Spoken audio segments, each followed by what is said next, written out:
మహాదేవ శ్రీమాత్రే నమః. ఈ వీడియో చేయడానికి ముఖ్య ఉద్దేశం ఏమిటి అంటే, ఒక కొడుకు ఉన్నటువంటి వారు రెండు కొడుకులు ఉన్నటువంటి వారి వద్దకు వెళ్ళి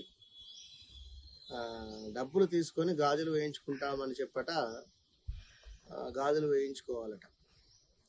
ఇందులో వాళ్ళు ఇంకేమిటి, ఒకటి తెలుపు రంగు గాజు, మరొకటి గ్రీన్ కలరు, ఒకటి బ్లూ రంగు, ఒకటి రెడ్ కలరు, మరొకటి ఏదో కలర్, ఇట్లా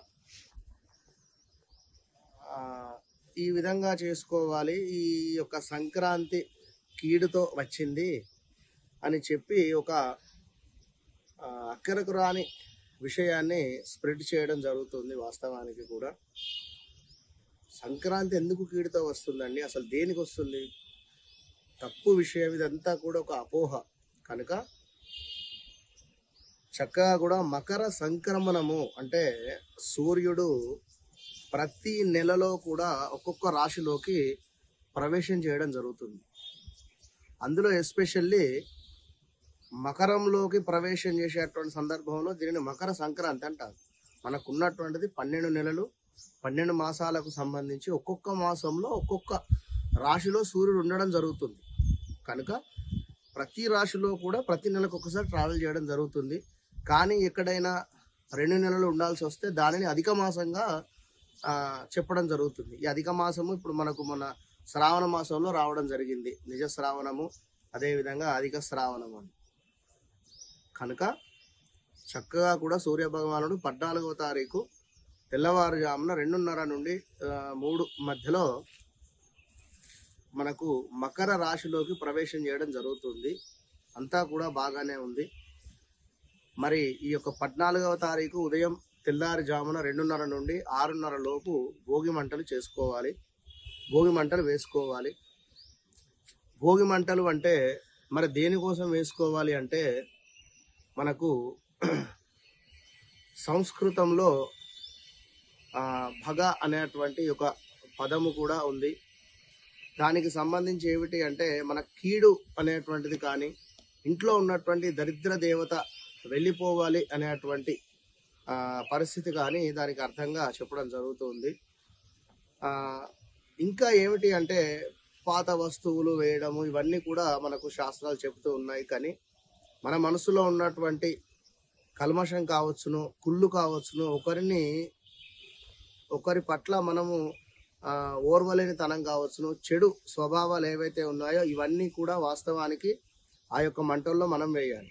కనుక మనం చక్కగా మంచి మనసుతో మనసు పూర్తిగా అందరినీ కూడా అమ్మవారి రూపకంగా భావన చేసి పిలుచుకోవాలి, మాట్లాడుకోవాలి. ఇందుకు మనకు భోగి పండుగ.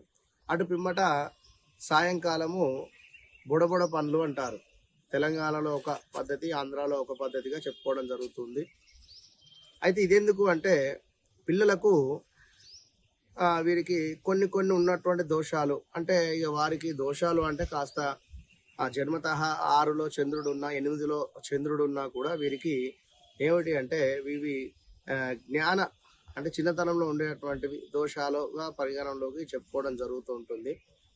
ఆ దోషాలు పోయేటువంటి సందర్భంలో చక్కగా కూడా వీరికి యొక్క బొడబొడ పనులు పోసినట్టయితే చక్కగా కూడా అక్షింతలు, అదేవిధంగా మనకు బంతి, చామంతి పువ్వులు, అదేవిధంగా రేగు పండ్లు, ఇవన్నీ కూడా కలుపుకొని అక్షింతలతో కూడా ₹1 బిళ్ళలు ఇవన్నీ కూడా వేసి చక్కగా కూడా వారికి బుడబొడ పండ్లు పోయడం జరుగుతూ ఉంటుంది. ఇది 14వ తారీఖు నాడు సాయంకాలం చేసుకునేటువంటి పరిస్థితి. అంటే ఇది దీని వలన ఏమవుతుందంటే, వీరికి చిన్నతనం నుండి ఏమైనా ఉన్నటువంటి దోషాలు ఏమున్నా కూడా 12, 14 సంవత్సరాల లోపు పిల్లలకు ఈ విధంగా చేయడం జరుగుతుంది. అంటే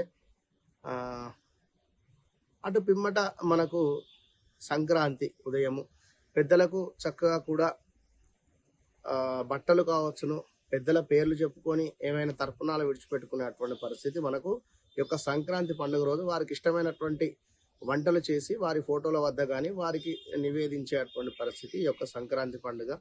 ఇక అటు పిమ్మట కనుమ, అటు పిమ్మట ముక్కనుమ. పాడి పశువులకు సంబంధించి చక్కగా కూడా ఈ యొక్క పంట వీరి యొక్క ఇంటికి చేరేటువంటి సందర్భం రైతులకు. కనుక ఈ యొక్క 3 రోజులు కూడా ఎంతో విశేషము. చివరి రోజు చక్కగా కూడా ఎడ్ల పందాలు కావచ్చును, ఎడ్లకు సంబంధించి ఎడ్ల బండ్లు ఆ యొక్క దేవాలయం చుట్టూ తిరిగేటువంటి పరిస్థితి కొన్ని ప్రదేశాలలో, కొన్ని పల్లెటూర్లలో మనం చూస్తూనే ఉంటాం కనుక, ఈ విధంగా ఈ యొక్క మకర సంక్రాంతి అనేటువంటిది చక్కగా కూడా 3 రోజులు కూడా జరుపుకున్నట్టయితే విశేషమైనటువంటి ఫలితం ఉంటుంది.